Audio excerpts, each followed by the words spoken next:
Today's top story from the perspective of someone who's there. You are looking live. This just in. Not my beat. So I wanted to have our next guest on for a little bit now because I think there's a fascinating conversation to be had about what analytics actually do for an NFL team. There's a lot of talk about what that looks like, and I think a lot of people think it's just like, go for it on fourth down all the time. And it's way deeper than that, and that's also not actually what the numbers say. So let's talk to someone who knows what they say and who knows this world very well. It's Seth Walder from ESPN. Seth, thanks so much for doing this, and welcome to the show. Yeah, thanks for having me. Appreciate it. So if I start with that incredibly broad question of like, what do analytics do and how are they used in the NFL? If I give you like an elevator pitch style to pitch the audience on it, what does that actually look like in the broadest terms? It's touching a whole bunch of different aspects of running a football team, and that's why it's a year-round job. So, yeah, like the obvious, like you said, is game management. So fourth downs, two-point conversions. This is where I think it's the most apparent to everyone, obviously, its impact. And that is absolutely a role. That is a thing where quantitative analysis can help. But then I think a large piece of it is the unseen, like you're alluding to. And that's where I would call the biggest piece of that, I would say, would be player evaluation. I mean, we have all sorts of metrics and statistics and new methods, and teams have things they're not sharing with anybody else to evaluate players. Football is a super complex game, and so this has evolved a lot, even over the last 5 years. And so when you're talking about free agency, talking about the draft, talking about how you're turning your roster, all of that is driven by player evaluation, and quantitative analysis can play a huge role in that. I think there's also elements of roster building, like what's the optimal way to build your roster, and then maybe that loops into like the value of draft picks, right? It's going to drive your decisions around trades in the draft with draft picks. And then there's game planning. So I think adding quantitative analysis to your game planning in the sense of, who's your opponent, what do they run, and then what statistically might work against what they run, or there's a lot in there. And so when all of that together is where I think analytics can play a role.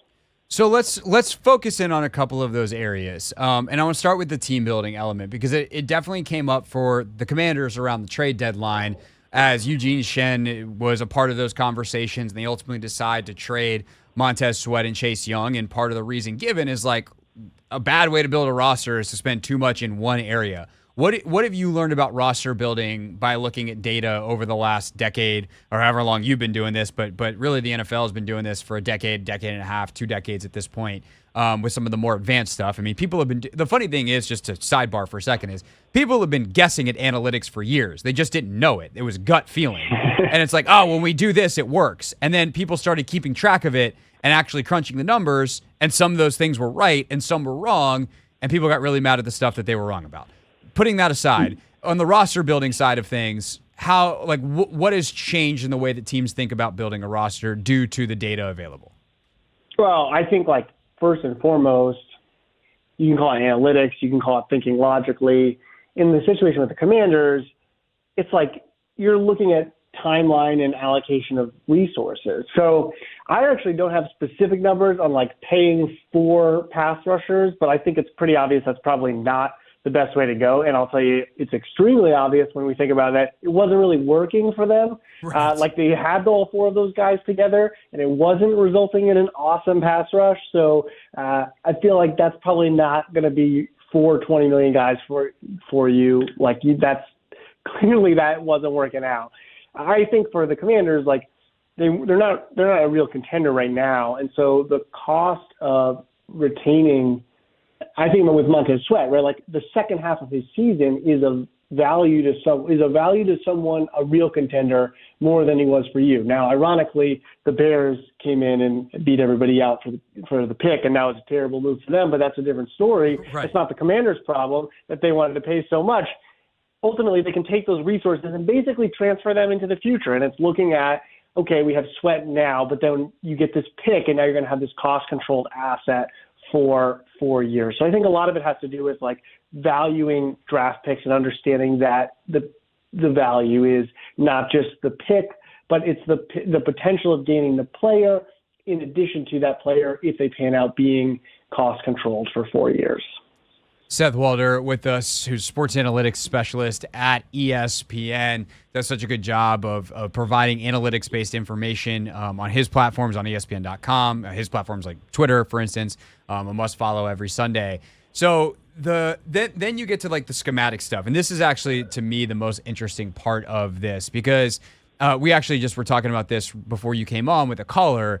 Like, I think that some of the data has been twisted and taken to an extreme where it's not actually that helpful. By nature, data is stuff that has already happened. And, teams that are trying to use it for offense or use it for defense, if like they're taking an offensive number, they both have access to it. So if the defense sees an offensive thing that's working, they'd be like, okay, well, how do we stop it? And then those numbers are going to change. How are teams tracking kind of the evolution and how the numbers shift and how that changes schematically, and how much of that is like data driven versus like, okay, we see the trend, we think it's about to turn, we want to be literally ahead of the curve? Great question. In some ways, I don't know the answer, right? Like, I think it's really hard to know at a given time, like a team makes a decision about what kind of offense or defense they're going to be or something they're going to incorporate. Is it because of the data? I think like an example that I would point to a lot is motion at the snap. We did a study in 2019 or 2018, I think it was. Well, I'll just tell you, like, we looked at motion at the snap when the Ravens were doing a ton of it and found, like, statistically, this was an offensive advantage. Back in 2017, the Rams led the league with 9% motion at the snap. This year, the Dolphins are doing it on like 60-something percent of the play. Did this evolution happen because teams looked at the data and they said, hey, these plays are statistically helping offenses? Or is it that coaches were watching plays and they figured out that, hey, these plays seem to be working quite a lot? I don't know. I probably think it's like the latter, but maybe the former would have helped you come to the conclusion sooner. That part, I don't know, but we certainly have seen this trend happening. I think like right now, something we're looking at is like simulated pressure. Again, the Ravens sort of ahead of the curve on that, where they're having teams statistically are having more success when they use simulated pressure compared to blitzing or just a sort of regular coverage snap. So it's hard to pinpoint the cause, but I think that it's useful to you as a team if you can try to spot these advantages in the numbers.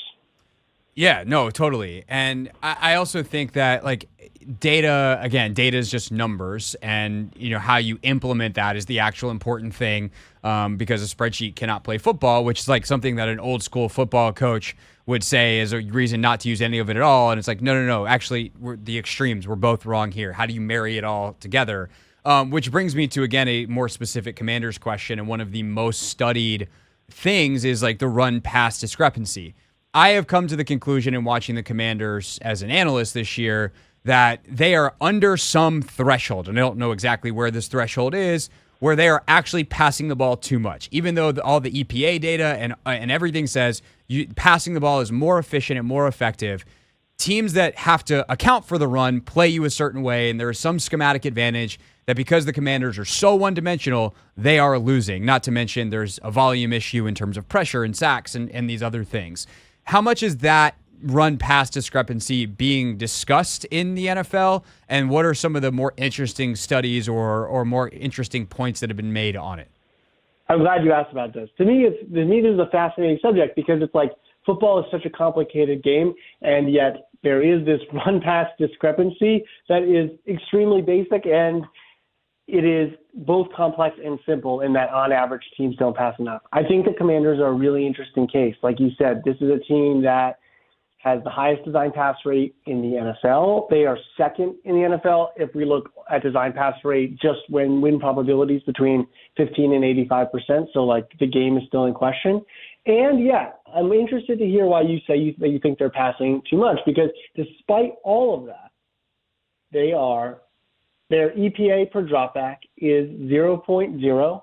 and their EPA per design carry is negative 0.09. So basically, for every 10 run plays, they are losing a point on the scoreboard in terms of score differential, and the dropbacks they're even. So the numbers are telling us this is a more efficient team passing the ball, despite all of the Sam Howell stack problems and at times, interceptions, whatever. Like all of that, they have been more efficient on dropbacks despite that. So you think they're passing too much? That's interesting. So to me, it's like more efficient dropbacks. But as crazy as this sounds, if they ran the ball a little bit more, would that number on the dropbacks actually be a little bit higher? Because would it slow down the pass rush, right? Like it's the counterfactual that is unknown. I think that's feasible, except like we know that if teams were operating optimally, those two numbers should be the same, right? I would say not necessarily, because if I told you as a defensive coordinator, I'm going to pass it 100% of the time. There is zero threat of a run.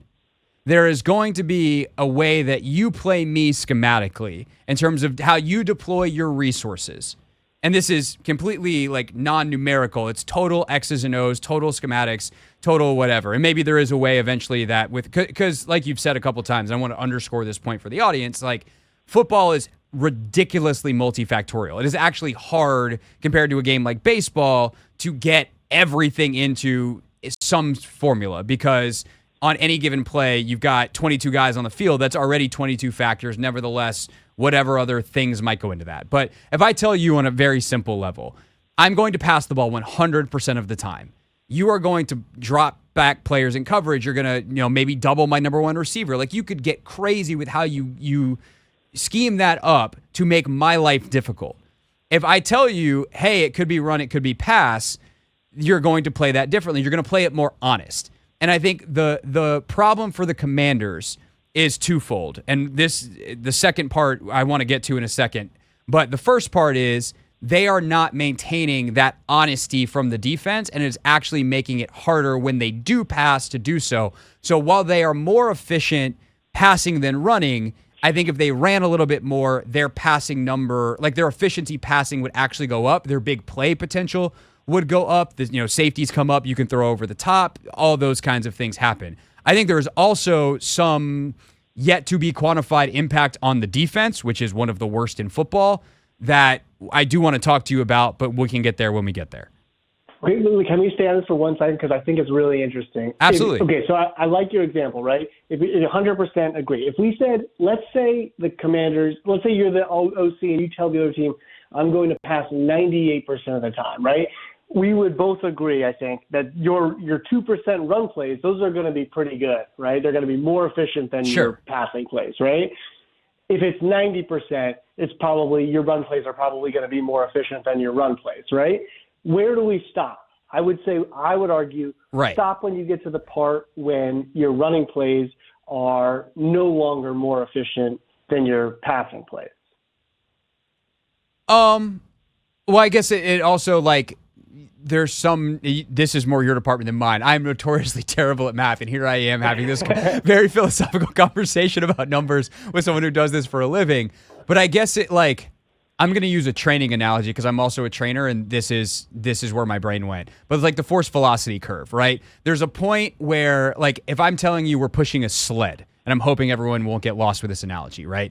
I'm Googling force velocity curve as we go. Right. But like there's a force equals mass times acceleration. And if I give you a very light sled, you can run with it as fast as you can, but there's not enough mass to create the force, right? The M and the A are the two factors here. There is a very low number of M. There's a high number of A. You don't get very much F. Force equals mass times acceleration. If I give you a very heavy sled, you can't move it fast enough to generate maximum force. At some point, the mass times the acceleration is at a point where you're running pretty fast and the sled's pretty heavy, and it generates the biggest number.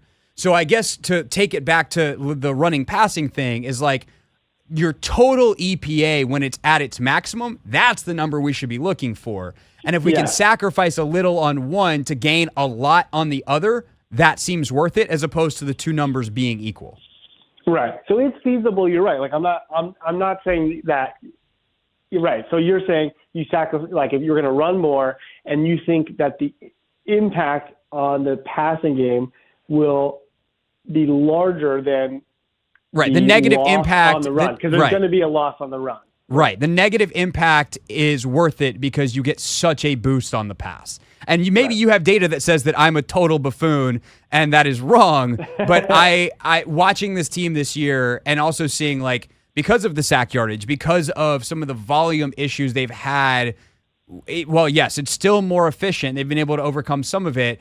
I also wonder, and then you get into, like, elements of sustainability. Like, if Sam Howell continued to be sacked the rate he wasn't going to survive the season, and you want to see your EPA drop, lose your starting quarterback. So there's things like that obviously go into it, which is why this stuff is so endlessly fascinating, because the analytics give you a number and it's up to the beholder to interpret it, which is why getting good interpreters is very important.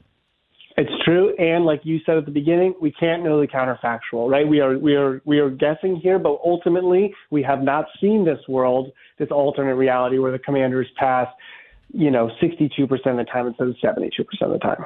Right. Is there anything? Seth Walder is our guest here for a few more minutes. We've already taken quite a bit of Seth's time. I very much appreciate it. And if you need to go, you can throw up a hand or something auditorially, and we'll let you go. No, we're good. But here for a few more minutes, if we can. Has there been any research done to the tie on the defense? Because, for instance, we see on Sunday the Commanders' defense totally break down at the end of the game. Part of that is very much their own fault. They gave up a ton of first downs. Seattle runs 80 plays, but it's also they're able to run 80 plays because the Commanders' offense went 3 and out a ton, and there wasn't a lot of time elapsed, for instance. So despite going 4 of 14 on third down, Seattle still wins the time of possession for the game. And we've kind of thought for years, football people have thought, like, you got to run the ball to help out your defense a little bit, give them a blow. And there's just like a human performance side of that of, hey, and when you're tired, you don't perform as well. So what kind of research, if any, has been done into the tie of these run-pass splits and time of possession and defensive performance? Yeah, so it makes sense, right? Obviously, the more you play, the more tired you will get. I think the flaw in the thinking is that only time when the clock is turning, when the game clock is turning, helps players rest. Like, all time helps players rest. And so the best way to do that would be to convert first downs. And what's the best way to convert first downs? It's to pass the ball usually. Right. And so I think that is the difference. I've seen research to suggest that it is not, that running a lot does not help your defense recover. I think whether the question is like, does your defense need time to recover? I think logically it makes sense. But if you throw an incomplete pass, no time passes off the clock, your defense still gets the time to rest. And by and large, the best thing that your offense can do is to convert new first downs. Right. So I guess the better way to ask the question that might be a little bit more studied is then the difference, of course, is when the clock is stopped, that is time that still has to be played. And so your defense might have to ultimately play more. So, like, shorter versus longer games, is that an area that has been looked at? Because I think that would be pretty fascinating. True, but that's true for the opponent too. Sure. But I guess it kind of goes to the, an offshoot of the, and I feel very weird about this, Seth. I'm just going to say, I feel like some of this sounds very anti-analytics, and it's not. I'm just questioning to understand what has and hasn't been studied, because it is, and like, there's endless factors here. But it's kind of the similar to the 2-point logic, right? Like, if you're on the road and you're the underdog, you should go for it because you want a certain level of variance versus the alternative. And I just wonder too, if like if you're the Commanders and you have one of the worst defenses in the league, do you want a game with more or less variance if that defense is good or not? Right. No, I hear you. It's a good question. I haven't seen research suggest whether a longer game produces more variance from a defense. But I think it's a reasonable question. It's a little tricky to investigate because you're going to have to control for the fact that better offensive teams are going to have more plays, higher scoring games, longer games. And so you're going to have to control for that. But that's totally doable. There we go. Now we've given Seth a homework project. It probably not. Last but not least, Seth, and again, really appreciate your time. Seth Walder, sports analytics specialist at ESPN. What do you know about Eugene Shen specifically? He's been around the league for a long time. He's pretty well revered in the analytics community. I'm very excited that he is here, and I think he's already probably made some impact on this team and will obviously help shape the roster build and rebuild moving forward. What do you know about Eugene Shen, and why is he so well-liked and well thought of? Yeah, I think one thing that's sort of funny is people say to me, is this person good? Is this person good? And it's hard for me to always know because it's like, well, if you work for a team, it's not like I see any of your actual work, right? I certainly talk to people, but like I've never seen a line of code that they've written.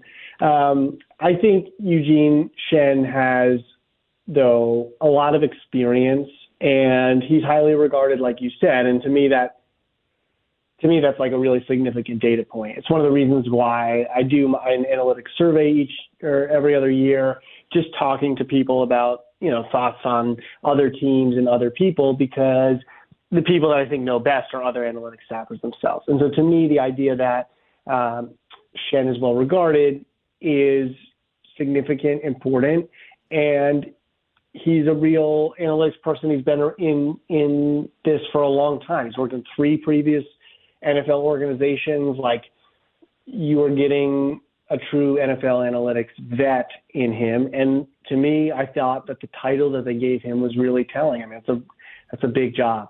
And that says to me, I'm speculating, but like that says to me that, this is a team headed in a quantitative direction. Like I think a lot of people expected when Josh Harris bought the team, but still, like, you got to see that move happen. And I would say that's a big move. And I think I would feel after that happens and the team immediately makes that, I would say, called very strong Montez Sweat trade, to me, that's a really good sign for the Commanders going forward. No, I totally agree. All right, last thing, because I just gave you a bunch of stuff that I'm super interested in and have thought about in this realm, but you live in this every day. What's the thing that you want to study, that, like, the question you want to answer that you think data can help answer? Oh, I mean, many things, but I feel like schematic factors are still like what I would consider a blind spot for me, but numbers wise overall, right? Like, I feel like we all know and agree that the 49ers and the McVay, Shanahan and their offshoot systems are offensively advantaged, right? They help their teams. How do we see that in the data? Like, what are the factors that they are putting together that are contributing to that? And then how do we adjust for, say, like quarterback production as a result of that? To me, that's somewhat of a blind spot where I sort of have to, you sort of got to look at Brock Purdy and say, I think he's playing really well, but you got to factor in sort of nebulously that he's playing in this system. And that, I think, coaching is just clearly so important in the NFL. And like schematic wise. And so I think that is a place where we are headed, but there's a lot more work to be done before we can be there. So it sounds like a lot of the stuff that we talked about, which is pretty cool. Seth Walder. Safeties, they're the hardest position to quantify. I need more on safeties. Oh, I like that too. Yeah, I can tell you that if your safety misses, is the last line of defense, and he misses a tackle in the hole, it's very bad, and the opposing team will 100% of the time, at least if they're playing the Commanders the last 2 weeks, score a 64-yard touchdown. That, folks, is analytics. That is analytics. Anthony, we might have to clip Seth saying that and keep that on the board. That, folks, is analytics. Seth, thank you very much. We will definitely have you back. This was a great conversation, and I look forward to talking to you again. Thank you. All right, Seth Walder, everybody. Read his work, ESPN.com. When we get back, we're going to go from Seth Walder to Linnell Willingham. We're the only show that can do that. What's up, kiddos? It's your boy Clinton Yates from ESPN. It's the Hoffman Show on the Team 980. Tell your mama I said what's up.